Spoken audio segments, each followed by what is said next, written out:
What's going on, everybody? Welcome to another brand new installment of Renegades Reviews, exclusively here, as always, on the Casa D18 Studios channel.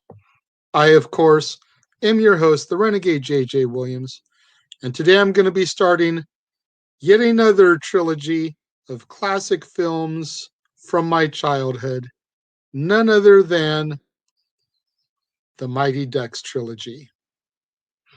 First, of course, will be the original Mighty Ducks, starring Emilio Estevez, Joss Ackland, Lane Smith, Heidi Kleen, Joshua Jackson, Eldon Henson, Brandon Adams, Marguerite Moreau, and Vincent LaRusso from 1992.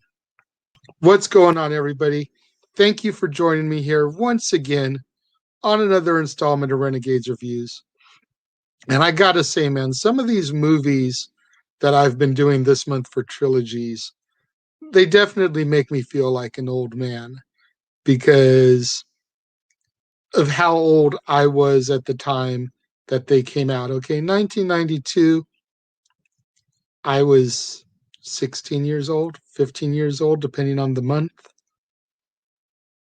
I feel prehistoric, man. But I grew up with these movies. Like, these kids were just a little bit younger than me at the time of the film. So, like, I could have been part of the District 5, part of the Mighty Ducks if it were. Such great memories of this trilogy, and we're going to get more into those later in the episode. First, let's get to the synopsis. As always, our film begins showing us a flashback. Young boy named Gordon Bombay setting up to take a penalty shot in the championship hockey game for the Pee Wee division.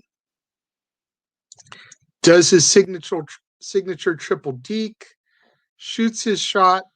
It's going. Clang. Puck hits the goalpost, drops to his knees. Coach is upset that Bombay didn't score. Bombay is disappointed in himself for not scoring. We then come back to the present day, and now Gordon Bombay is an arrogant, cocky, very dickish, for lack of a better term, but successful Minneapolis defense attorney working for his boss, Ducksworth. Just won his 30th case, and he celebrates his victory by drinking. He's arrested for DUI, sentenced to 500 hours of community service by coaching the local District 5 Pee Wee hockey team. I hate hockey, and I don't like kids. Bombay considers it his own personal hell.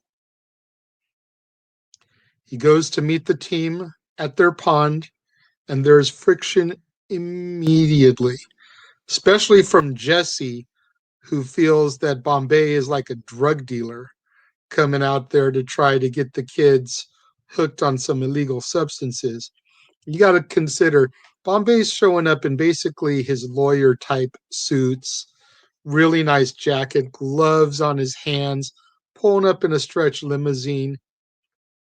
There's nothing that screams hockey coach about his initial appearance and meeting with the Ducks. The team doesn't trust Bombay. And Gordon, like I said, he hates kids. They're barely human. They play their first game with Bombay as coach. And the first game he has to play is against his old team, the Hawks. Coach Jack Riley is still running the Hawks team, still very successful, and Riley is still bitter about the missed shot that Gordon took, which resulted in the only second place banner to date for the Hawks. Every other banner in that arena is first place championship, except that one banner from 1973. District 5 gets their butts handed to them. Like it's not even close. It's an embarrassment. Gordon calls the game playing pathetic at the end of the game. Bombay berates them for not listening to him. He tells them to keep their heads up. They put their heads down. He tells them to hustle and go faster. They go slower. The kids challenge his authority. Why should we listen to you? And to a certain degree, rightfully so. He's done nothing to earn their respect yet. They've been together longer than he's been with them. So they're going to trust each other over this new guy. Prior to the next game against the Jets, Bombay teaches them how to take dives. Try to get them to cheat in order to draw penalties to try to give them a bit of an advantage by having the other team be shorthanded. This doesn't work. District 5 suffers yet another loss, and the team is once again upset at these stupid cake eater tricks. As Jesse comments, we can't even win when we cheat. Charlie especially refuses to cheat and is just upset at the way Bombay is trying to run this team. Gordon goes to pay a visit to an old friend that evening, who he had spotted in the crowd after the game against the Hawks, a man named Hans. Now, Hans owns a hockey supply store there in town. All the kids go to him to buy skates, sticks, pads, get their skates sharpened, like the whole nine. He is the place to go. You want hockey stuff in Minneapolis, you go to Hans. And Hans also used to mentor Gordon when he was young. Longtime friend of Gordon's and the Bombay family. During their visit, Gordon recalls quitting hockey, partially because of the missed shot and partially because his father had passed 4 months prior to that event taking place. Gordon always felt that the two things coincided, but Hans tries to assure him the two things were never related. Gordon felt like they always were, though. Hans gives Gordon a pair of skates, and Bombay skates around a frozen pond much like he did as a child, remembering how much he loved the game. Realizing the error of his ways, Gordon goes to Charlie's house and apologizes to Charlie and his mother, Casey. Bombay approaches his boss, Mr. Ducksworth, in an attempt to get him to sponsor the team. And Ducksworth initially says no because of the amount. They want $15,000. It's a lot of money. But Ducksworth changes his mind when Bombay offers him his own jersey. District 5 renames themselves the Ducks and starts fresh because as the Ducks are undefeated. During their next outing against the Cardinals, they end up playing to a tie. And for a team that's been whooped as much as they have, man, they celebrate that tie like it was the Stanley Cup championship, man. They're just so happy they scored and they tied. Gordon's even able to recruit 3 new players to join the team. Figure skating siblings, Tammy and Tommy Duncan, and slapshot extraordinaire enforcer, Fulton Reed. Despite Fulton's inability to skate, he becomes an incredible asset to the team because of the power of his shot and his enforcer mentality. Like when he gets out there for warm-ups and he starts firing his shots off, the other team legitimately gets scared at seeing the power of his shots. Gordon also begins to notice Charlie's potential as well, and he begins to really mentor him, much in the way that Hans had mentored young Gordon. Teaches him some of the tricks that he used when he used to play, including showing him his triple deke. Gordon then learns from Hans that the district lines had been recently redrawn, and if Gordon was playing hockey today, Bombay wouldn't even be a hawk. He'd be a duck. So Bombay begins to look into things, and he discovers that the Hawks star player, Adam Banks, is playing for the wrong team. He too should be a duck. After Jesse and Peter overhear Gordon talking to Coach Riley out of context, the team, minus Charlie and Fulton, walk out on Bombay, resulting in a forfeit to the Flames. And this begins a strong friendship between Charlie and Fulton that'll carry through the trilogy.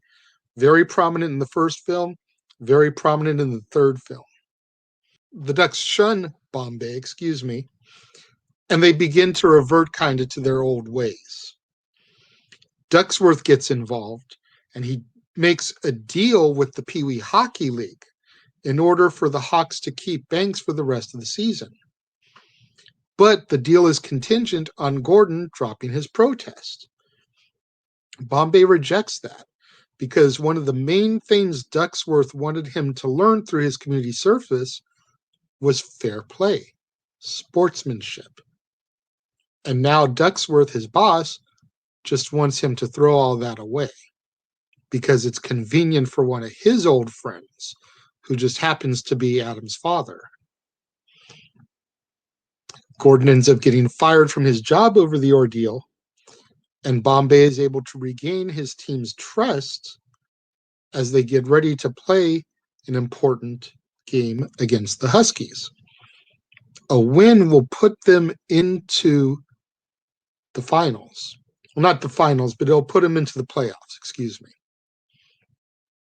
Banks shows up prior to the game against the Huskies. Charlie tries to welcome him, but Jesse isn't having any of that. Pushes Charlie out of the way, insults Banks, calling him a cake eater. Banks says, I would rather play with y'all than not play at all, basically. Banks' skill is a huge asset to the team right from the get, but Jesse still doesn't trust him. The Ducks win the game, as well as a playoff berth, and to celebrate, Gordon takes the team to see the Minnesota North Stars, and they get to meet Basil McRae and Mike Pedato. Now, McRae played with Gordon when they were in Pee Wees. So he tells them, hey, if you ever want to take a shot, try and get in the minors, let me know. I'll see what I can do for you. After their celebratory outing, the Ducks begin the playoffs, and they defeat the Hornets and the Cardinals fairly easily, end up getting to the championship game, where they have to play, say it with me, guys, I know you know it, the Hawks. In between games, Gordon is getting closer to Casey, Charlie's mom. They attend a winter carnival together just before the big game.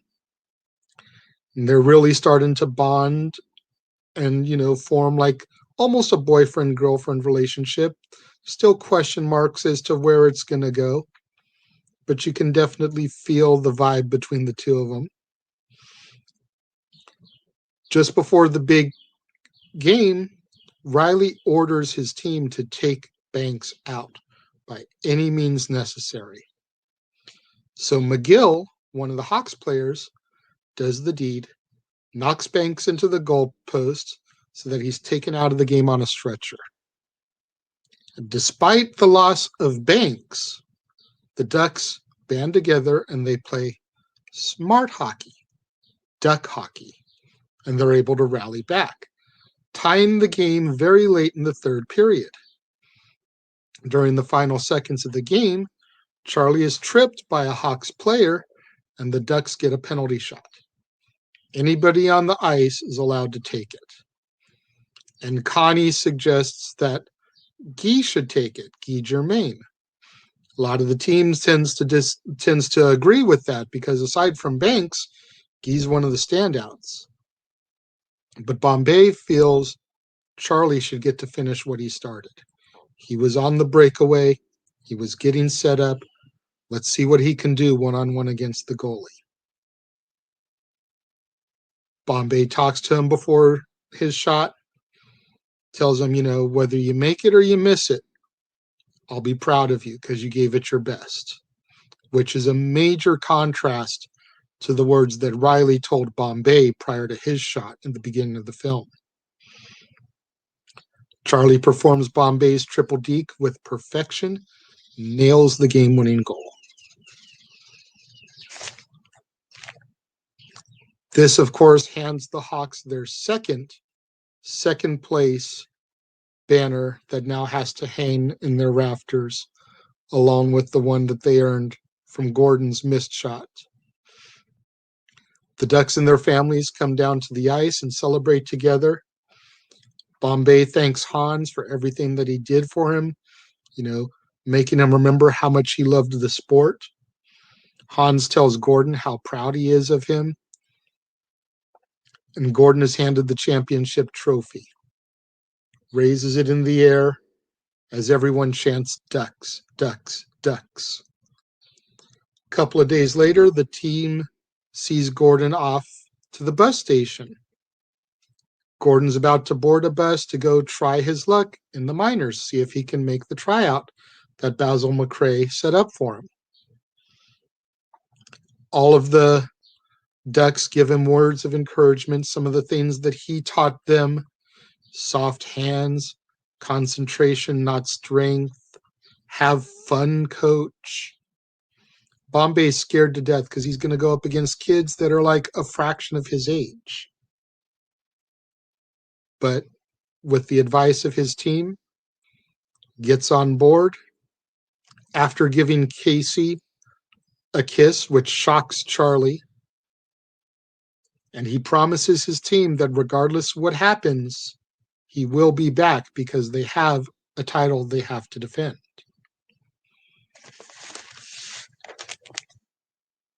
Gotta love the Ducks. At least the movie Ducks. Say what you will about the professional team. I mean, the movie was good enough that it did spawn a legitimate professional team out of it. So, if there's one long-standing legacy that the Ducks films has, it is the fact that they launched a professional hockey team.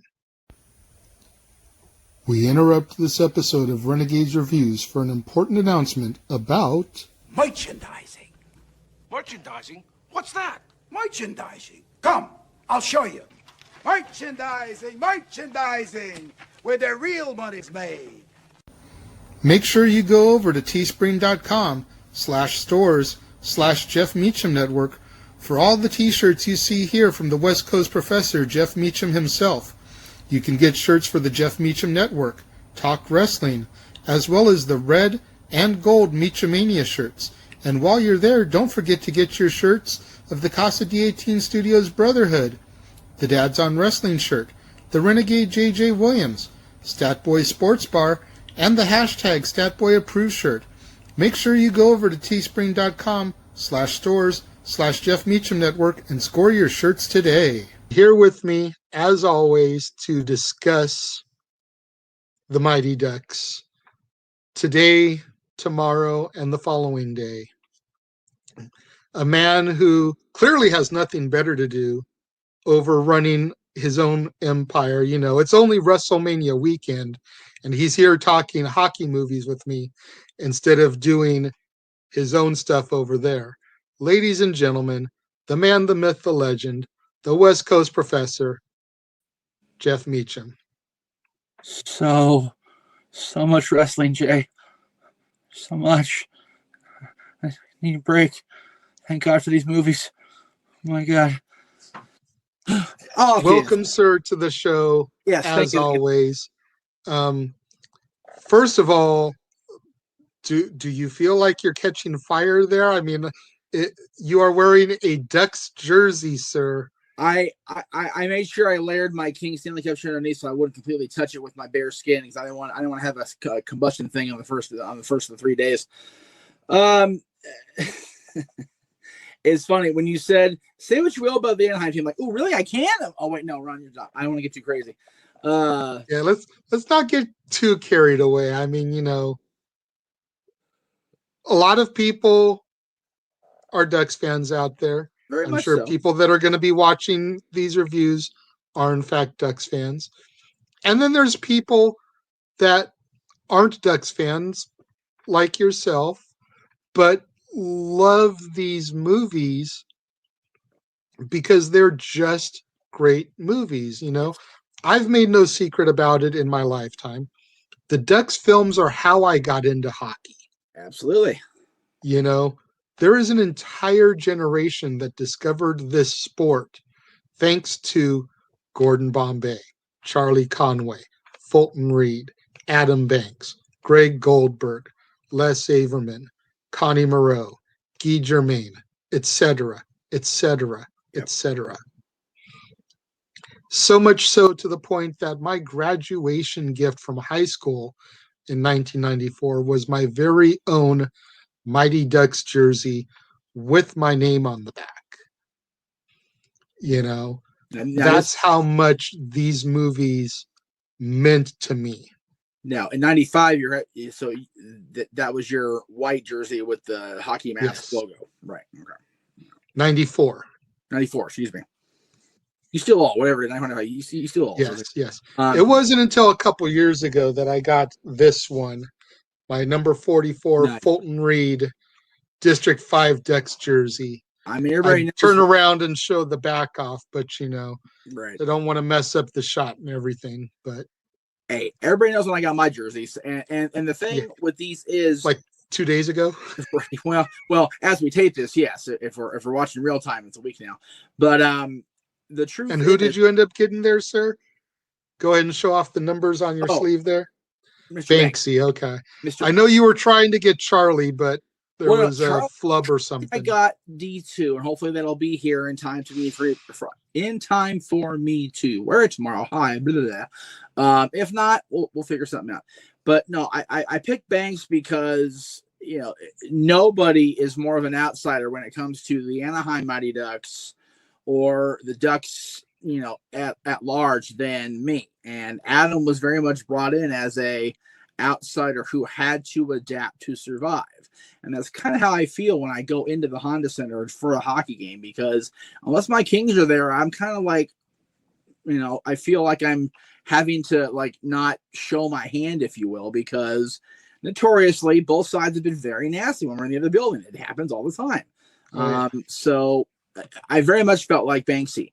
The third jersey, okay. So before we get into the movie D3 later, finding a Ducks a D3 jersey or a late D2 jersey like you have with the white or whatever, it is like trying to pull a it's like trying to bathe a cat, you know, because every one of them has the Anaheim patch and it's like, eh. So I'm working on it for it won't be by Monday. I'll tell you that right now. But hopefully eventually. This one though, I've always wanted this jersey. I always loved this movie. I always loved, you know, I've loved it since I was a kid. Now, granted, I was, you know, when I came along into it, I had not even hit double digits yet. So for me, it was like a kid who had already grown up, literally from the womb, a hockey fan. Admittedly, a Kings fan more than a hockey fan. I'll admit that. But like you said, these movies introduced this sport, this culture to a whole new generation of people, yourself included. And I think that's wonderful that Disney did that. Establishing the franchise, I thoroughly blame Bruce McNall for that. And I will take that to my grave because McNall, our owner, by the way, King's owner, full disclosure, saw money in another team being a different part of California. That's why the Sharks exist now. And that's why the Ducks exist, because McNall got in Eisner's ear and went, got draw money, got to bring people, got to bring money. So he did.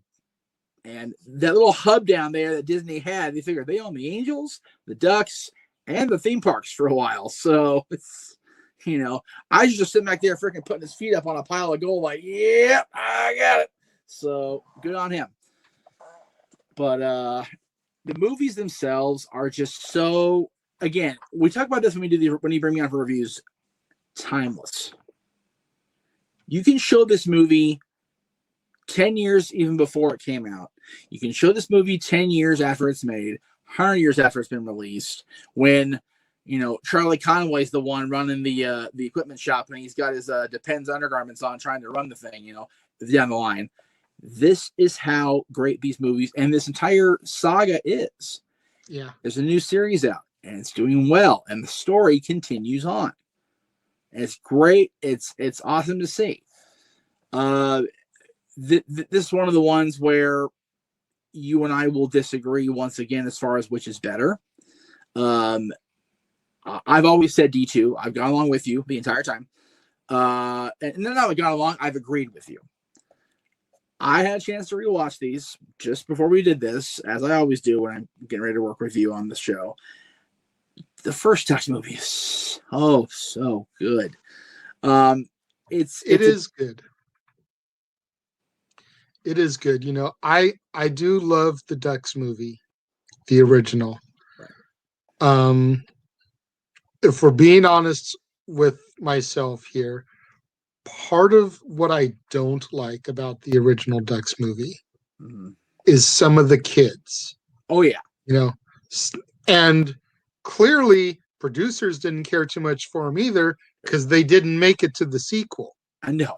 But Peter, Carp, Terry, I don't care less about any of them. Yeah. And Terry is a shock because Terry's Jesse's brother. Jesse came back for part 2, but there's no Terry. Right. It's like, what happened to Terry? It's like Chuck from Happy Days. It just disappeared. Well, never to be mentioned again. Just doesn't exist. Like, at least in the scene in D2 where Charlie is gathering all the ducks and he finds Jesse on the basketball court, like playing schoolyard puck, Terry could have made a cameo right there. Right. At least an appearance, even if he didn't come along for the rest of the story. Right. It would have at least shown him in the sequel. Right. But for Jesse to continue on and Terry to be nowhere to be found, right. Tammy and Tommy, I'm on the fence about them because I kind of did like the two of them. Right. But I prefer Kenny and Julie the cat. I'm gonna say, when you're bringing these ringer kids, somebody's got to go. So it kind of is what it is there. Right. But I think that's why I prefer the second one to the first one is the kids and Moss. Right. I feel like the unit in the second movie is a stronger unit. I'll agree with that. I will say this. I have 2 theories about Terry's disappearance. The one most obvious is Kenan Thompson joins the cast. That means 2 black kids. More than 2 in the movie. Disney's having the 5th. They're like, oh, wait. The other one, the more outrageous one, but hear me out here, folks. If you're a horror movie fan, you'll get what I'm saying here. You mentioned Chuck Cunningham as he kind of went upstairs and disappeared, never came down for season 2 and beyond. Maybe Joni Cunningham's older brother just Terry down, and maybe that's why they disappeared. If you don't get that, do a little Google search, you lazy asses, you. I mentioned it on social media a few months ago, so it's a really weird, obscure reference, and I'm just going to do it just to screw with you guys. But look it up. I honestly felt that help me on the actor's name here on Jesse. Jesse Brandon Adams. Okay. Brandon has been in so much stuff over the years. He's a strong actor. He always was. And I think in him, I don't think he needed him in the first one. Like, they had basically you had the kids that, for lack of a better term, were from the dark side of the wrong side of the tracks, from the projects, if you will. You had Jesse, you had Peter, and you had Carp. Peter was going to be the one, like the little chihuahua, biting around your ankles, stirring shit up, and that's why he's gone. Carp was much more a follower than a leader. As long as somebody else did something first, he would like, oh yeah, clothesline. Wuss. And then Jesse had enough skill to back up his bravado and his bullshit. So that's agreed. There. Terry, like I never really saw, and again, this could have been character or lack thereof development during the movie. I never really got the sense that Terry was a necessary character from the beginning. True. So, I mean, to have him there just so their father can be like, I got my kids in this, you're doing this bullshit, like that makes sense. But, you know, long-term projection, unnecessary. I will say this about Carp, and I brought this up to you while I was watching the other day. Yes, please. We definitely want to get into that. God, please. Especially for me, okay? Yeah. Let's try to keep the rant to a minimal here. We don't want to go out on a 45-minute diatribe about this, but... Well, no. I kind of derailed Dad's last week with one of those, so I apologize for that. There's a reason there's so few views. People are going, don't go, no. Carp takes a puck to the helmet. I mean, like right here in the forehead, and goes down. Bombay's over him. You know, how many fingers will hold up? He wouldn't know that anyway. Shut up, Peter. It's like, I agree. Just shut the hell up, Peter. For real. Oh, shit. Can't stand that kid. So they go to take him off the ice. Now, if you believe that the answer choice they pulled was B, stretcher him off the ice, take him back to the locker room, and get him checked out, then you'd be wrong. Because the choice they made in 1992 with a less than 10-year-old kid is scoop him under his arms, drag him to the bench, and kind of went on the bench. More than likely concussion here. More than likely serious head trauma if he's, you know, granted, he may not be able to do a cat anyway, but that's Peter's point. He's an idiot. So, and then not how many minutes later, Banks goes down in a heap with a head injury because his head went ding into the goalpost. They strapped that kid up and wheel him off the ice like he was freaking Gretzky version 2.0. Oh, gotta say that. Like, where's the consistency there? Exactly. And as somebody knows about concussions, Carp was a derp anyway. Let's not kid ourselves. But yeah, you don't cart a kid up under his arms and just kind of go on the bench. And then if you look 2 plays later, he's like, yeah, but I get it. I'm like, dude, you should be laying down somewhere, not sleeping, but you should be laying down with your head propped up and some ice on that forehead. Big time. Yeah. That's why he didn't make it to part 2. He had an aneurysm and died because his brain exploded from a concussion. That's your bad, Disney. That's your bad. You killed that poor kid. Now, Peter can get a concussion all he wants. I forget the actor's name. He does a great job of just making you want to just like throttle him like the Iron Sheik destroying a turkey on Thanksgiving. Like, oh my God. Okay, I'm good. Good? All right. I'm good. We interrupt this episode of Renegades Reviews for an important announcement about... merchandising. Merchandising? What's that? Merchandising. Come, I'll show you. Merchandising, where the real money's made. Make sure you go over to teespring.com/stores/Jeff Meacham Network for all the t-shirts you see here from the West Coast professor, Jeff Meacham himself. You can get shirts for the Jeff Meacham Network, Talk Wrestling, as well as the red and gold Meachamania shirts. And while you're there, don't forget to get your shirts of the Casa D18 Studios Brotherhood, the Dads on Wrestling shirt, the Renegade J.J. Williams, Statboy Sports Bar, and the hashtag Statboy Approved shirt. Make sure you go over to teespring.com/stores/Jeff Meacham Network and score your shirts today. Yes. The original Ducks movie is so endearing. Very much. Its legacy is without tell, as you mentioned. It's got the new show. I was going to go into that a little bit when we covered D3, but you brought it up here now, so you can go ahead and touch on it there. I mean, the Easter eggs aplenty that have already popped in the show. You know, Gordon repeating his line, "I hate kids and I don't like hockey." Yeah. Oh. That was brutal. The, Oh, the geez. poor guy. I mean,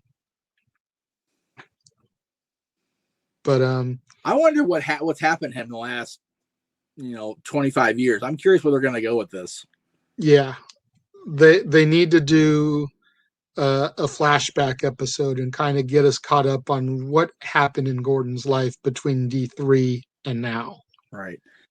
Because, remember, we ended D3 with him being, basically an ambassador for the Junior Goodwill games. And now he's having to, in his own mind, hide his skating and stick handling in private away from everybody. Like, it's very much a hybrid of the kid we saw go into D1 and he's very much an arrogant asshole right now, but he's not being overly, like a drunken idiot like he was in D1. Yeah. But he's very guarded. And I'm not sure that totally went away, even during the whole series. We'll talk about more of that as we get into D3. But he's definitely put the proverbial wall back up way more than it was. It had come down drastically in the 4 years of movies. So I know you got the Banks jersey there. Yes. And you explained why you got the Banks jersey. Right. As far as the first movie goes, is that the character you identify with the most? No, not at all. This is going to sound really cliche. Charlie. I mean, Why? Well, back when I was a kid, it was Charlie because he was the leader. He was, he was the kid that held everybody together when they had to be held together because they're falling apart. I very much also identify with Gordon these days. Like a lot happened in my youth that really jaded my adulthood. It took a long time for me to get over the shit I had to get over, and I'm still processing getting over. Right. So I think everybody can relate to Gordon as an adult. Right. Watching this. But as far as the kids, when I was a kid and the kids now, I will say Charlie, much more so over the overall arc. First movie, again, I jokingly said Banks because he's the outsider going into the Ducks, and that's very much me as a lifelong, since womb Kings fan. But I definitely see, as far as my youth years, definitely Charlie and Adam both, because I was never the most athletically inclined kid. So trying to fit in, amongst, kids that were better than me at anything I did was very much Carp-like and very much to a certain extent Peter, but I can't ID those kids because I want to smack them both. I can't stand those kids. So it's come down to Charlie and Adam for me. And again, it's gonna say, oh, he's a superstar. No, not at all. I am the world's worst skater. I think I skate worse in Fulton now than I ever have. I have no coordination. Ice is not my friend. We'll get to D2 tomorrow, but I'm very much I'm gonna go buy the Air Bombay loafer type guy as a coach, and I will a pair of skates. So I definitely resonate with Fulton. I resonate with all the characters. I mean, Fulton, I can't skate. Charlie had to rally the kids. Banks outsider looking in. There's a lot of kids I latch onto. So, and that's what's great about the movie. When we started doing the trilogies, last week, and we talked about, Back to the Future, I really identify with, George and Lorraine's arcs way more than Marty, because Marty doesn't really have an arc. The only kids I feel that really have a definitive arc in this movie, at least the first one, is Charlie and Adam. So I definitely can resonate with them as well. Fulton does too, to a certain extent, but Fulton evolves way more over the course of 3. Charlie and Adam very much have to change a lot of their shit, boom, right away in the first one. So I agree. And, for me, it's always been Fulton. Of course. That. I know this. So, but I was always the kid that wasn't a good skater. When me and my friends would go out and play street hockey back when these movies were out, I couldn't balance on blades. I just could not do the rollerblade thing. So I would always wear the old school side-by-side roller skates. Right, exactly. and be able to keep my balance on those more in order to skate and play. And yeah, you had to worry about the ball or the puck getting stuck in between the wheels, going underneath them, Yeah. because they're not all in a row where they can just bounce off the blade. Oh no. But it was the risk I was willing to take because I was not a strong skater. But I was a little bit older than the kids I would hang out with, not by much, maybe a year or two.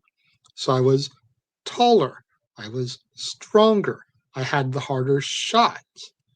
Right. I was a good enforcer type. Yeah. I would occasionally double as goalie and pull a little bit of Goldberg duty. But for the most part, I was your Fulton. I was that kid. Fulton's arc is definitely one that transcends all the movies. Right. But Fulton very much is that hard ass with a heart of gold. Yeah. And you discover that very quickly in the first movie, with how they feel that he doesn't want to play hockey because the scholarships he's being offered, because of football, and his rough exterior, the combat boots, the way the first couple times you see him, there's just like grunts and growls, no distinct verbiage out of his mouth. You just get this overall presentation of a roughneck. And then as the film begins to go on, before Bombay even enlists him, you see him in the hockey store getting the stick for Charlie. You start to see that softer side a little bit. And then he comes onto the ice and joins the team. And, concentration, not strength. You may only get one shot, so take it. Make it the best you can. And you really see this roughneck turn into like a little puddle of goo. Right. Because he starts to mold a little bit. And you can see what Fulton has. The fact that he stays behind with Charlie the night of the forfeit and doesn't storm off with everybody else. Right. Like I said, it plants that seeds of friendship that carries not as much in 2, because in 2, Fulton has Portman, Right. but is very much prevalent again in D3. Right. It spans Fulton Reed, dude. That's why as soon as I got some extra cash, dude, I had to get the Fulton jersey. Definitely. 5 stars rating. You know how we do it here on Renegades Reviews, sir. What do you give the Mighty Ducks? Oh, goodness. Well, since we talked about Back to the Future, you don't do more than or less than half. I will say 4.5 out of 5. Okay. And I'm not really sure why it doesn't get that extra half. Just it's Carpin Peter. oh yeah, those little shit. God, like oh my, like seriously, it's so funny because like even back when I was a kid, I didn't like them guys, but now I'm the old man get off my lawn guy. It's like okay, wait, 1 F-bomb, 3, 2, 1. Fuck them kids. Anyway, it's yeah, I can't. Yeah, or Brock and Heath Slater. I don't give a shit about those kids. So there you go. Other than that, though, and again, 5 stars is the perfect movie, and we talked about the breaking the scale above 5, which is stupid in wrestling. It's not the perfect movie, so that's why it gets 4.5. It's fair. That's fair. I'm also going to give it 4.5 out of 5.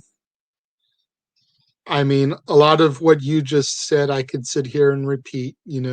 It's not the perfect movie. It is damn good. Oh, yes. The fact that a good chunk of these kids stuck it out throughout the entire trilogy is a testament to them, especially as some of them were blowing up. Yeah. I want to say that by the time 3 came around, Josh Jackson was already on the creek. Pretty sure he was too. at the very least, he was in like pre-production to Beyond the Creek. Like that was starting. Right. Whether it was really going or not, and I'm going to have to do my research prior to filming that one for dates, but Josh Jackson's star was definitely on the rise by the time the third one came around, and he still committed to doing the third film and didn't turn his back on essentially what made him a star. Right. You know, Marguerite Moreau doing these and then going on to Wet Hot American Summer, Queen of the Damned, etc. Eldon Henson, for Christ's sake, Fulton Reed, probably the biggest surprise out of all of them. Oh yeah. The man is Foggy on Marvel's Daredevil. Okay, the Netflix series. Young Fulton Reed became Matt Murdock's best friend. That kind of says everything you need to say about his career post Ducks. Brandon Adams, you know, you touched on how big he was at the time. Did quite a few appearances on Fresh Prince of Bel-Air. Oh yeah. People Under the Stairs, The Sandlot. You know, But it sounds like comes up already in the Dutch series. We're gonna see more of that series later. Oh yeah, such a good cast. If you don't know, you know. You 4.5 out of 5 stars, though. Like I said, it's not the perfect movie, but it's damn good. Yes. Let's make sure we get out there on social media, everybody. Yes. Try to get those hashtags trending for me. Please, hashtag Casa D18 Studios. Hashtag Renegades Reviews. Hashtag Renegade Returns. Hashtag Jeff Meacham Network. And of course, the good old hashtag shenanigans, which are always prevalent when the two of us get together. Most definitely. Again, not to deviate too far off of the path here, but I find it eternally wonderful that only one of these kids really fell into the he's a child star, his life is screwed. Like almost the entire cast throughout the course of the series kept their proverbial shit together. And that's admirable, especially on a Disney project, especially in the 90s. Poor Sean Weiss, of course. You're talking about Greg Goldberg. Yeah. I mean, God, poor Sean. It was one thing after another with him. It really was. But everybody else either maintained their Hollywood awesomeness or at least didn't go completely off the wrong direction, which is, again, for a 90s Disney project, admirable as hell. Yeah. And that shows how grounded they were as performers, and maybe to a certain extent how well their home life was handled with their parents and beyond. I think that's great. So very much so. You know, like you said, when you consider what some of the child actors have gone through in their careers, the fact that, as I mentioned, some of them went on to bigger and better things. Right. Some of them kind of disappeared from Hollywood. Yeah. Virtually to never be heard from again. Yep. For regardless of the reasons, like you said, you didn't find out about them getting DUIs or brought into drug rehab facilities. They just quietly retired and went on to doing normal life things. Exactly. Very, very commendable. I think that's the most shocking, admirable thing of all. Like, yes, their career didn't pan out where they wanted it to, but they didn't shrink into the stereotype of, oh, my career's screwed, so my life's gonna be screwed too. No, they just like, go have a family, do my thing. Ain't no big deal. Definitely. Cool. And what's funny is I always forget his name, so forgive me. Danny something. Tamborelli. Thank you. Tommy Duncan. Him before he was a Disney kid because of Nickelodeon. So the fact that he was a major, I mean, Pete was a big deal when I was a kid. So for him to be on a major Nick production and a Disney kid and not go, blah, blah, blah, dude, good on you, bro. For real. Love it. Think we're going to call it there for this episode. Thank you, Jeff, for joining me once again. Yes. for the first of 3 chapters in the Mighty Ducks saga. That's right. Make sure you guys are back here tomorrow on the Casa D18 Studios channel for another brand new installment of Renegades Reviews, when Jeff will be back with me to discuss D2, the Mighty Ducks, and the Ducks becoming Team USA to take on the evil Team Iceland. And if I Definitely low going to sleep want deprived to. tomorrow, it's because I am. It's because WrestleMania is not over yet. It's all good. We appreciate you taking time out of your very, very busy schedule Yes. to drop in here and do this. I That's part of why we do pre-tape. You know, Yes. full disclosure, this is still Monday as we're filming this. Jeff hasn't even done Talk Wrestling yet today to start his week-long WrestleMania kickoff. So we're tapping in there early, man. Get him before it takes over his soul. That's his it. soulless ginger body. I don't envy Greg one bit trying to get Rewind in as a pre-tape through all this shenanigans. I'm just like, oh my God. So thank you again. Make sure you're back here tomorrow as we talk about D2, the Mighty Ducks. For the West Coast Professor, Jeff Meacham, I am the Renegade, JJ Williams. Thank you for watching, and we will see you guys next time.